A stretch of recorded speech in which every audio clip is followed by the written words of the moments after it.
Good evening to all of you. तो कैसे हो आप लोग? कमेंट सेक्शन में बताइए कि क्या चल रहा है, अभी पढ़ाई कैसी चल रही है और आप लोग कैसे हो। आज फिर मैं मिसलेनियस क्वेश्चंस को लेकर आई हूँ। अभी तक मैंने आउट ऑफ 50 तो क्वेश्चंस करवा ही दिए होंगे मिसलेनियस क्वेश्चंस, ओके। और फिर आगे जो नेक्स्ट सेशंस आएंगे ना, उसमें टॉपिक वाइज क्वेश्चंस करवाऊंगी। अभी तो मिसलेनियस चल रहा था, बट अब टॉपिक वाइज चलेगा, ठीक है। एक दो मिसलेनियस भी हो सकता है, जैसे कि कुछ दिन टॉपिक वाइज करवा लो, फिर बीच में मिसलेनियस डाल दो। मिसलेनियस से क्या होता है ना, सारे सारे चैप्टर जो होते हैं वो एक साथ कवर होते चलते हैं, ठीक है। तो चलिए स्टार्ट करते हैं हम आज के सेशन को।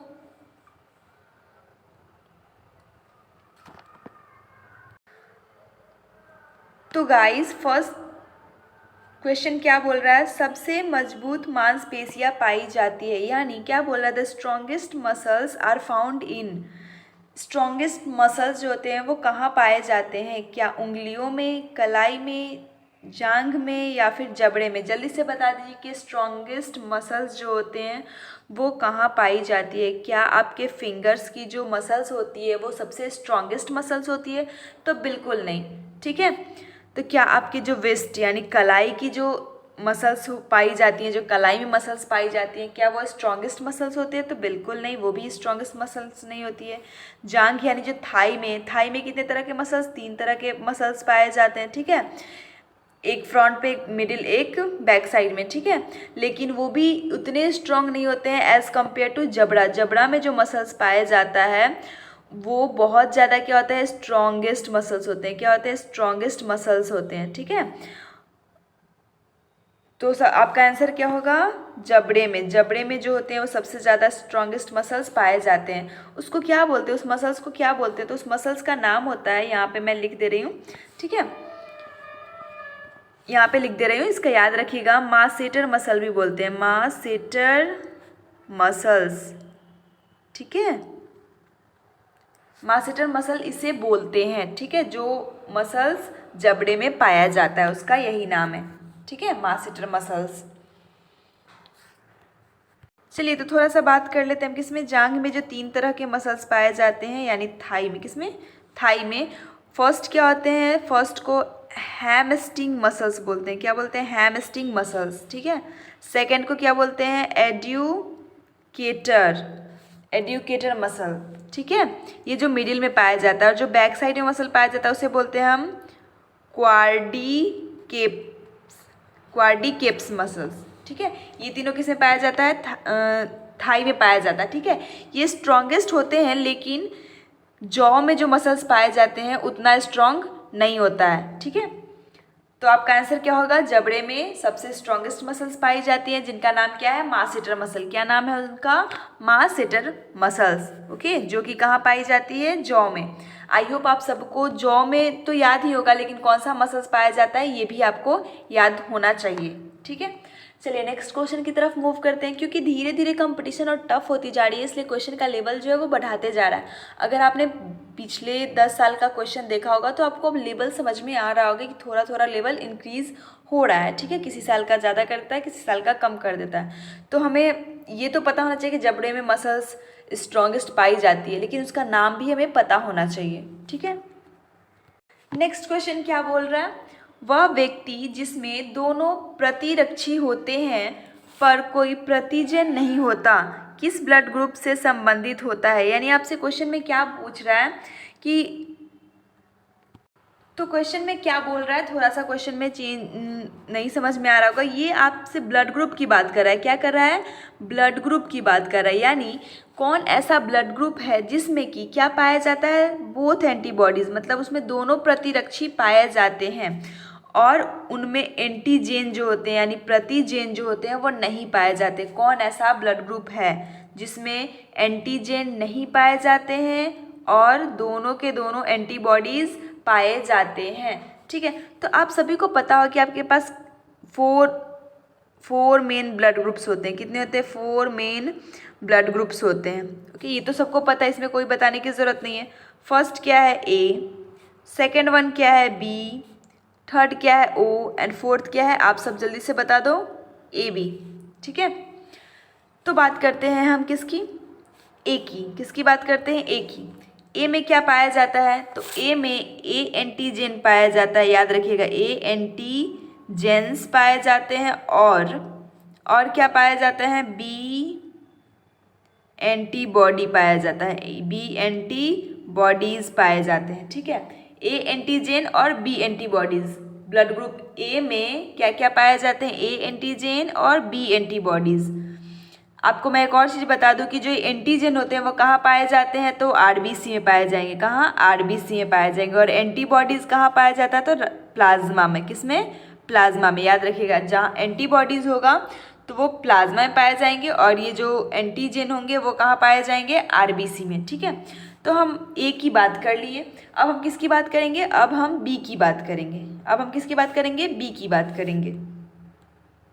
चलिए, तो ब्लड ग्रुप बी में क्या पाया जाता है, ब्लड ग्रुप बी में क्या पाया जाता है, तो ब्लड ग्रुप बी में बी एंटीजन पाया जाता है। क्या, बी एंटीजन पाया जाता है, यानी प्रतिजन बी पाया जाता है, और ए प्रतिरक्षी पाया जाता है। क्या, ए प्रतिरक्षी पाया जाता है। ठीक है, मैं कलर चेंज कर रही हूँ ताकि आप लोग इधर उधर ना हो। ठीक है ना, ये बात याद रखिएगा। ए पूरा क्लियर है, अगर क्लियर है तो आप लोग डन कर दो। ठीक है, कोई हड़बड़ी नहीं है कि पर डे 15 क्वेश्चन ही होने चाहिए। एक क्वेश्चन को डिस्क्राइब करके चलते हैं, कोई बात नहीं, दूसरे सेशन में नेक्स्ट क्वेश्चन को कंप्लीट करवा दिया जाएगा। ठीक है, क्योंकि एक क्वेश्चन से ना आपका 4 क्वेश्चन तैयार हो रहा है यहाँ पे। ठीक है, यहाँ क्वेश्चन तो एक ही ब्लड ग्रुप के बारे में पूछा गया है, लेकिन आपको चारों के बारे में बता दूंगी, तो इससे क्वेश्चन वो कोई भी पूछ ले चारों में से, आपका उत्तर जो होगा वो बिल्कुल सही होगा। ठीक है, तो बी में क्या पाया जाता है, बी एंटीजन और ए प्रतिरक्षी, यानी ए बी प्रतिजन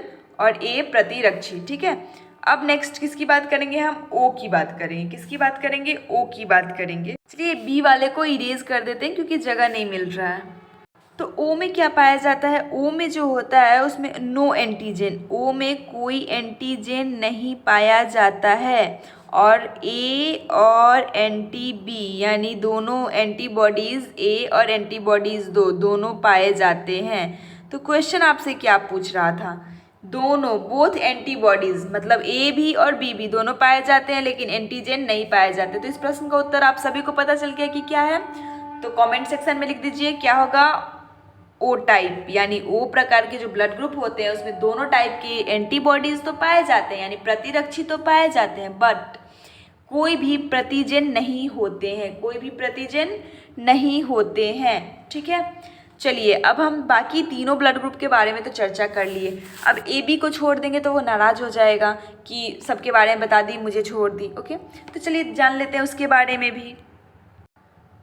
तो ए बी में क्या पाया जाता है, ए बी की बात करूँ तो ए बी में क्या पाया जाता है, तो ओ में क्या बताई हूँ कि एक भी एंटीजन नहीं पाया जाता है और दोनों एंटीबॉडीज़ पाया जाता है। जस्ट अपोजिट, जस्ट जो है इसका ये अपोजिट है, इसमें क्या होंगे, ए और बी दोनों एंटीजन पाए जाते हैं, यानी दोनों प्रतिजन पाए जाते हैं, लेकिन नो एंटीबॉडीज़, में कोई एंटीबॉडीज़ नहीं पाया जाता है, कोई भी प्रतिरक्षी नहीं पाया जाता है। तो मैं आप सभी से एक क्वेश्चन पूछना चाहती हूँ कि अगर प्रश्न ये रहता कि किस ब्लड ग्रुप में एंटीजन ए और एंटीजन बी दोनों पाए जाते हैं, दोनों प्रतिजन पाए जाते हैं और कोई भी प्रतिरक्षी नहीं पाया जाता है, तो उत्तर क्या होता आपका, ए बी होता। क्या होता, ए बी प्रकार का, जो ए बी प्रकार के ब्लड ग्रुप होते हैं उसमें एंटीजन तो दोनों पाए जाते हैं बट कोई भी एंटीबॉडीज़ नहीं पाया जाता है। ठीक है, आई होप आप लोगों को ये क्वेश्चन ब्रीफली अच्छे तरीके से समझ में आ गया होगा। अगर समझ में आ गया है तो लाइक कर दीजिए। ठीक है, सेशन को लाइक कीजिए और शेयर कर दीजिएगा। ओके, और एक क्वेश्चन में बताने के लिए 4 क्वेश्चन आपका प्रिपेयर हो गया। ओके, तो ये बात याद रखिए कि एक क्वेश्चन के साथ साथ 4 क्वेश्चन कंप्लीट हो गया, मतलब ये क्वेश्चन को छोड़कर 3 और क्वेश्चन जो है वो आपके कंप्लीट हो गए। ठीक है, चलिए इसी के साथ हम नेक्स्ट क्वेश्चन की तरफ मूव करते हैं। इस क्वेश्चन में बताने वाला था, पूरे अच्छे से डिस्क्राइब करने वाला था, इसलिए मैंने डिस्क्राइब कर दिया, तो एक की वजह से 3 और नए क्वेश्चन के आंसर आप सभी को पता चल गया। चलिए नेक्स्ट क्वेश्चन की तरफ मूव करते हैं।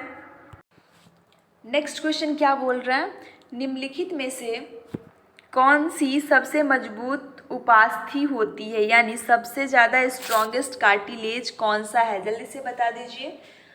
क्या रेशेदार उपास्थि यानी फाइब्रस कार्टिलेज सबसे ज़्यादा स्ट्रॉन्गेस्ट कार्टिलेज है, या फिर इलास्टिक कार्टिलेज है, या फिर कचाव उपास्थि है, या फिर सरल उपास्थि? जल्दी से बता दीजिए इस प्रश्न का उत्तर। जो हमारे पुराने बच्चे हैं वो तो इसका आंसर दे देंगे, क्योंकि ये बहुत बार रिपीट हो चुका है पिछले सेशन में, ठीक है।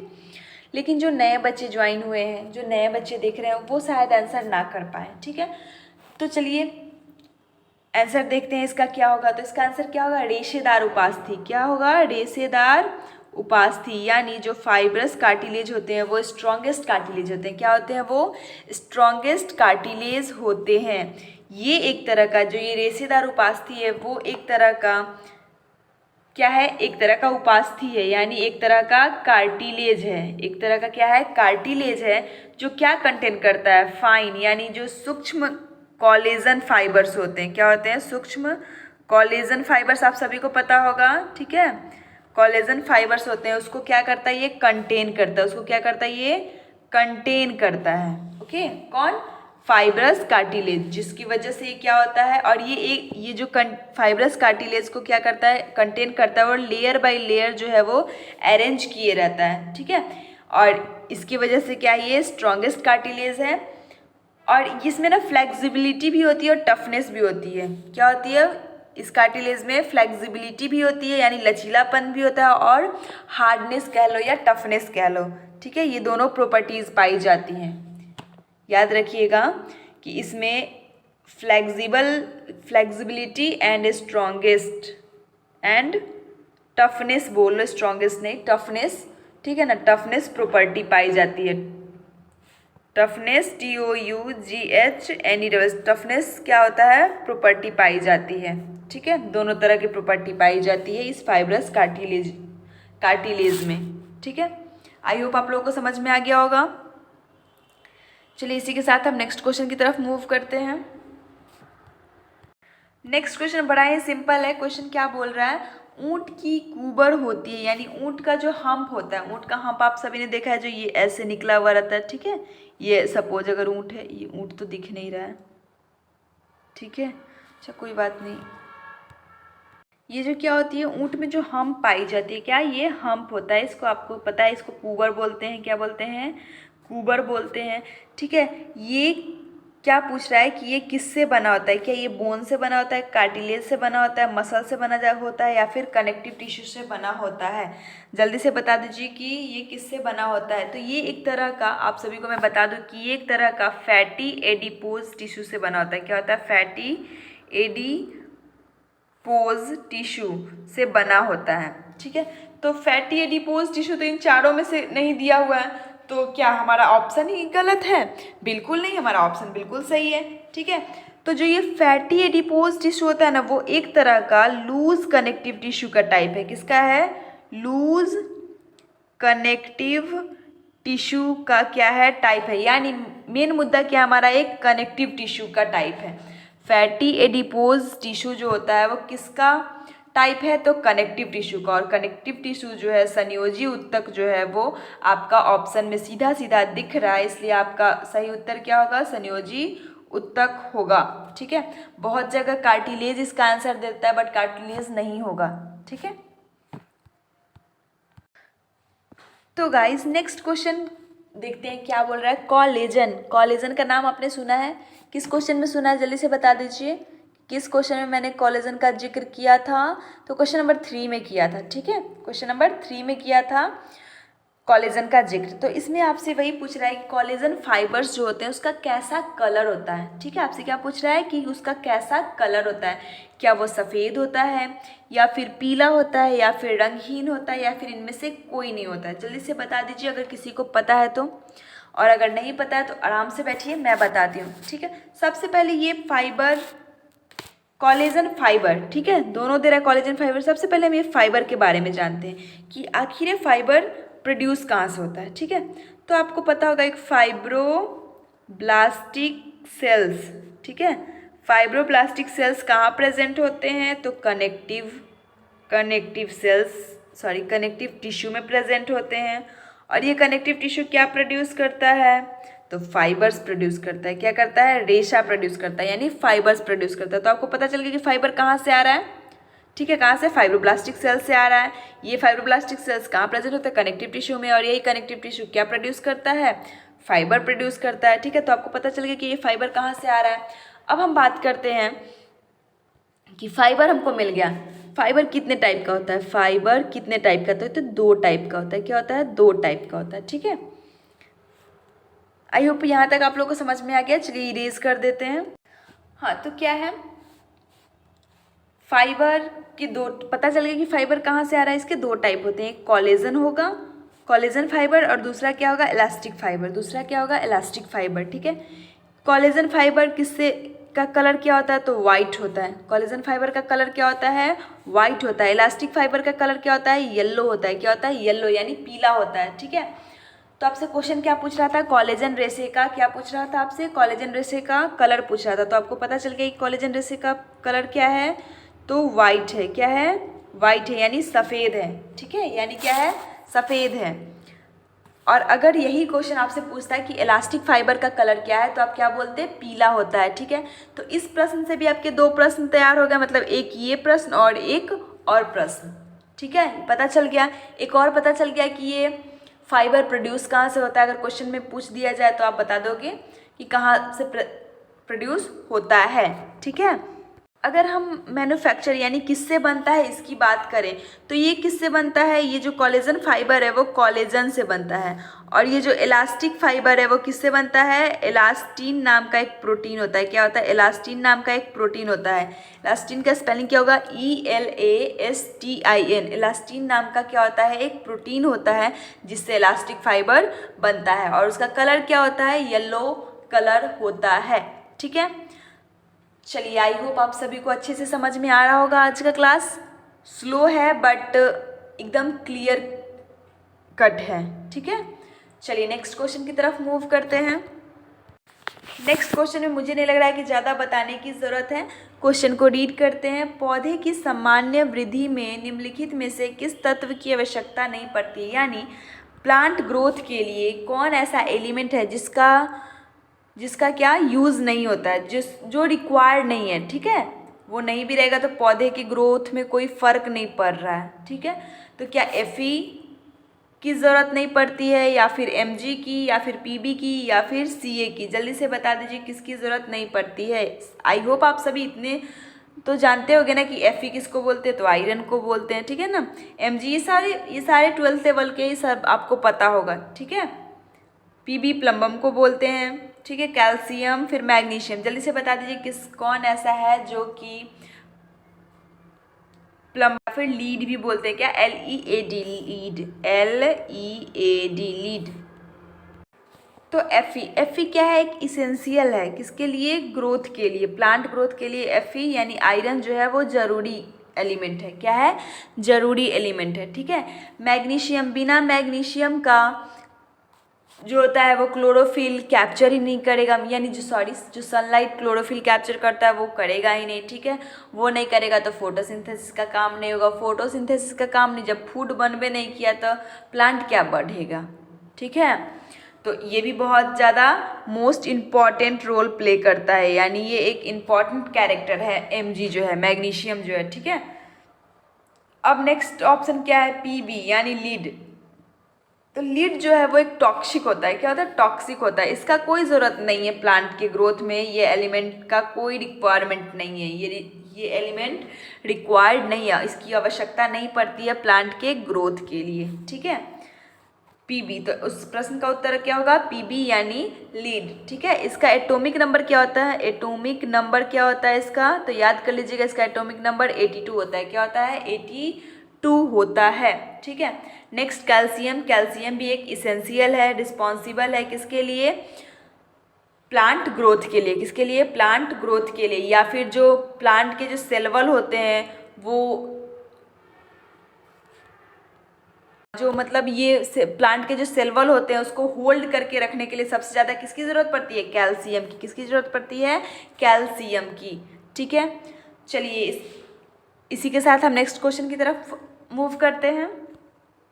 नेक्स्ट क्वेश्चन बड़ा ही इजी है। क्वेश्चन क्या बोल रहा है, निम्नलिखित में से कौन सा वृद्धि निरोध है, यानी ग्रोथ इनहिबिटर की बात कर रहा है, निरोध नहीं निरोधक, ओके सॉरी निरोध नहीं, ठीक है निरोधक, यानी कौन ऐसा चारों में ऑप्शन में से कौन ऐसा हार्मोन है जो कि क्या कर रहा है, एक ग्रोथ इनहिबिटर हार्मोन है। क्या है, ग्रोथ इनहिबिटर हार्मोन है, यानी ग्रोथ को क्या करता है, वो रोकता है। ठीक है, क्या ABA, यानी ABA का फुल फॉर्म क्या होता है, एब्सेसिक एसिड, क्या होता है, एब्सेसिक एसिड। ठीक है, GA2 का आपको पता है जिबरलिन का एग्जाम्पल है, जिबरलिन का क्या है, एक एग्जाम्पल है। IAA इंडोल एसिटिक एसिड, ठीक है, ये क्या है, इंडोल एसिटिक एसिड, इसको हम ऑक्सीन भी बोलते हैं, क्या बोलते हैं, ऑक्सीन भी बोलते हैं।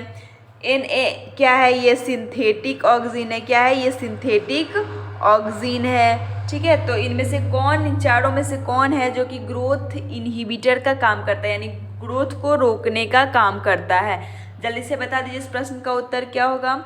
तो वेरी गुड, जिन्होंने ऑप्शन ए को सेलेक्ट किया, यानी जो एब्सेसिक एसिड होता है वो क्या होता है, एक ग्रोथ इनहिबिटर हार्मोन है, यानी ग्रोथ को रोकने का काम करता है।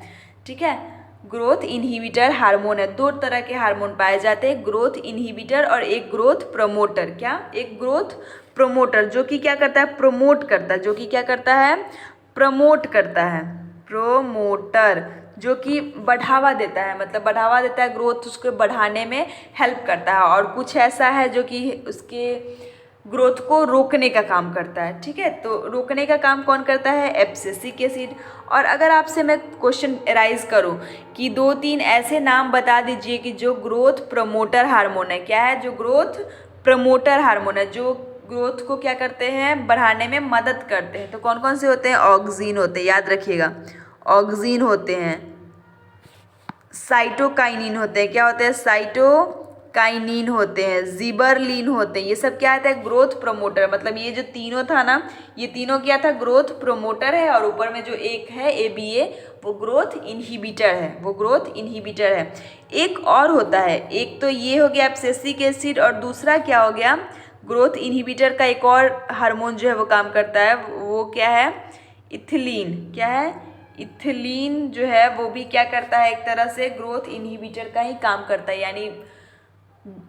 यानी क्या कहता है, वृद्धि को रोकने का ही काम करता है प्लांट में। ठीक है, तो आई होप आप लोगों को पता चल गया कि दोनों कौन कौन से हार्मोन हैं। ग्रोथ प्रमोटर हार्मोन भी आपको बता दी, ग्रोथ इनहिबिटर हार्मोन भी बता दी। तो इन दोनों टॉपिक से अगर क्वेश्चन आता है तो 100% आपका करेक्ट होना चाहिए, उम्मीद यही है मेरी। ठीक है, आप सभी बहुत अच्छे हो, बहुत इंटेलिजेंट हो, आई नो, आप लोग हर एक बात को कैप्चर करते हो, ये भी मुझे पता है। तो इन दोनों टॉपिक से या फिर इन दोनों से कोई भी क्वेश्चन घुमा कर पूछे, कि जैसे कि ग्रोथ इनहिबिटर हार्मोन अदर पूछे, जैसे एब्सेसिक एसिड और इथिलीन दोनों दे दे, और बाकी दो ऑप्शन में एक में एब्सेसिक एसिड दे दे और दूसरे में इथिलीन दे दे, तो आपका उत्तर क्या होगा, बोथ होना चाहिए। क्या होना चाहिए आपका, बोथ, मतलब दोनों ग्रोथ इनहिबिटर है। ठीक है, प्रमोटर के भी कुछ आप लोग नाम जान गए। ठीक है, चलिए इसी के साथ हम नेक्स्ट क्वेश्चन की तरफ मूव करते हैं और जल्दी से कुछ क्वेश्चंस को कंप्लीट करते हैं। ठीक है, नेक्स्ट क्वेश्चन क्या बोल रहा है, भोज्य पदार्थ शीत संग्रह घर होना चाहिए, ठीक है ना, में रखा जाता है। सबसे कम श्वास द्वारा ये संसाधन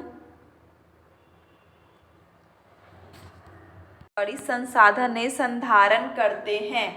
यानी इस क्वेश्चन क्या बोल रहा है कि अगर फूड आइटम्स, जो खाने की चीज़ है, उसको कोल्ड स्टोरेज में रख दीजिए, सपोज एक फ्रिज में रख दीजिए, कॉमन सी बात है, ठीक है, एक फ्रिज में रख दीजिए, तो उस सामान का क्या हो जाएगा, रेट ऑफ रेस्पिरेशन कम हो जाएगा। रेट ऑफ रेस्पिरेशन क्या हो जाएगा, कम हो जाएगा, जिसकी वजह से वो भोजन क्या ज़्यादा दिन तक फ्रेश रहेगा, उसका लाइफ स्पेन जो होगा वो ज़्यादा हो जाएगा, उसका टेस्ट जैसा था वैसा ही रहेगा। तो इस प्रश्न का उत्तर क्या होगा, ऑल ऑफ दीज। आप सभी को पता है, देखते नहीं हो आजकल क्या करता है लोग, आटा सुबह में सान लेगा और रख देगा उसको फ्रिज में। तो क्या इस तरह नॉर्मल अगर आटा को सान कर आप बाहर रखते हो तो वो जल्दी ख़राब हो जाता है। ठीक है, गर्मी के टाइम में तो 2-3 घंटे में ही वो ख़राब हो जाता है, बट वही अगर फ्रीज में रख दीजिए तो सुबह में रखे शाम तक निकालिए वो ख़राब नहीं हुआ रहता है। कभी कभी सुबह में साने हैं कल भी यूज हो जाता है उस आटे का, ठीक है। या फिर सब्जी बना हुआ, मैं तो ये बने हुए की बात कर रही हूँ, कुक्ड फूड की बात कर रही हूँ। नॉर्मल एप्पल घर में अगर सेब खरीद के लाए इसी तरह डाल दिए तो वो जल्दी ख़राब होने लगता है, लेकिन उसी को जब हम फ्रीज़ में डाल देते हैं तो उसका रेस्पिरेशन रेट, जो श्वास दर है, वो क्या हो जाता है, कम हो जाता है, जिसके द्वारा उसका लाइफ क्या हो जाता है, एक्सटेंड कर जाता है। मतलब अगर एप्पल हम नॉर्मल 2 दिन में ख़राब होता है तो फ्रिज में कितने दिन में ख़राब होगा, 4 या 5 दिन बाद ख़राब होगा। उसमें फ्रेशनेस बनी रहेगी, जैसा फ्रेश रहेगा फ्रूट वैसी ही ताजगी बनी रहेगी। और क्या होगा, स्वाद जैसा था वैसा ही रहेगा, स्वाद में भी चेंजिंग नहीं होगा। यानी एप्पल अच्छा है तो अच्छा स्वाद रहेगा, एप्पल बुरा खरीद के लाए फ्रिज में डाले तो ऐसा बात नहीं कि फ्रिज में डालने के बाद उसका एप्पल का स्वाद ज़्यादा अच्छा हो जाएगा। जैसा स्वाद पहले था वैसा ही बरकरार रहेगा, ठीक है। चलिए नेक्स्ट क्वेश्चन की तरफ मूव करते हैं। ये बहुत ही सिंपल क्वेश्चन था, आई होप आप सभी को इसका उत्तर पता चल गया। नेक्स्ट क्वेश्चन क्या बोल रहा है, प्रकाश संश्लेषण हेतु निम्नलिखित में से कौन सा कभी सीमाकारी कारक होता है, यानी जो लिमिटिंग फैक्टर कभी नहीं होता है, किसके लिए, फोटोसिंथेसिस के लिए, यानी प्रकाश संश्लेषण के लिए सीमाकारी कारक नहीं होता है। क्या ऑक्सीजन नहीं होता है, या फिर प्रकाश यानी सनलाइट, या फिर क्लोरोफिल, या फिर कार्बन डाइऑक्साइड? जल्दी से बता दीजिए तो क्या होगा आपका उत्तर, ऑक्सीजन होना चाहिए। क्यों, क्योंकि ये बाई प्रोडक्ट है। क्या है ये, फोटोसिंथेसिस प्रोसेस कंप्लीट होने के बाद निकलता है ऑक्सीजन, ठीक है। इस प्रोसेस का कंप्लीट होने के बाद ऑक्सीजन निकलता है, मतलब ऑक्सीजन क्या है, एक तरह से बाई प्रोडक्ट है। तो ये लिमिटिंग फैक्टर भी नहीं है, लिमिटिंग फैक्टर भी नहीं है, ठीक है। चलिए नेक्स्ट क्वेश्चन की तरफ मूव करते हैं। नेक्स्ट बड़ा ही सिंपल क्वेश्चन है, क्या है, फंजाई में भोजन पदार्थ संग्रहित होता है। जल्दी से बता दीजिए कि जो फंजाई है, फंगी में वो फूड किस फॉर्म में स्टोर होता है, किस फॉर्म में स्टोर होता है। क्या वो स्टार्च के रूप में स्टोर होता है, फ्रुक्टोज के रूप में स्टोर होता है, या फिर ग्लाइकोज के रूप में स्टोर होता है, या फिर सुक्रोज के रूप में स्टोर होता है? जल्दी से बता दीजिए कमेंट सेक्शन में। ये बहुत ही कॉमन क्वेश्चन है, ठीक है, और बहुत ही इजी प्रश्न है। इसका उत्तर आई होप जितने भी बच्चे हैं यहाँ और बच्चियाँ हैं वो सही उत्तर देंगी, ठीक है। तो क्या होगा, जल्दी से बता दीजिए। ऑप्शन सी के साथ बहुत बच्चे ने सेलेक्ट किया, वेरी गुड, ठीक है ना। यानी ग्लाइकोजेन के रूप में क्या होगा, संग्रहित होगा, यानी स्टोर होगा। किसका, याद रखिएगा, फंजाई का। किसका, फंजाई का। फंजाई का फूड किस फॉर्म में स्टोर होता है, तो ग्लाइकोजेन के फॉर्म में। किसमें, ग्लाइकोजेन के फॉर्म में स्टोर होता है, ठीक है। तो गाइस आज के लिए बस इतना ही। आई होप आप लोगों को आज का सेशन अच्छा लगा हो। अगर अच्छा लगा तो आप लोग प्लीज़ लाइक कर दीजिएगा, ओके। आज के सेशन में बस 10 क्वेश्चन डिस्कस हुए हैं, बाकी नेक्स्ट सेशन में डिस्कस किए जाएंगे। आज के लिए बस इतना ही। Thank you, thanks a lot all of you.